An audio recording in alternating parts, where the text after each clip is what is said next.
gamot na Gotu Kola o takip kuhol ang tawag ng iba. Sa bansang India at China ito ay ginagamit nila bilang alternatibong gamot.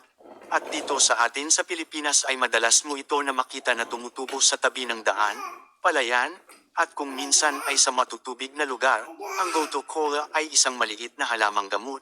Mula sa mga ugat nito at mga dahon ay malaking pakinabang. Marami itong taglay na mga minerals, vitamina at chemicals. Alam mo ba na ito ay magandang gamitin bilang alternatibong pampalusog ng utak? Sa mga nag-uulyanan o makakalimutin ito ay mabisang ipainom. Ang paglalaga ng dahon nito ay magandang gamot sa taong makakalimutin. Sa mayroong sakit na tulo o gonorrhea ay nakakagamot din ang pag-inom ng pinaglagahan ng Gotu Kola. Masakit na rayuma at namamagang tuhod, mabisa ito na inumin. Kapag ikaw ay napaso ang dinikdik na dahon ng Gotu Kola at ilagay sa parte na may paso ay nakakatulong para mabawasan ang kirot at hapdi.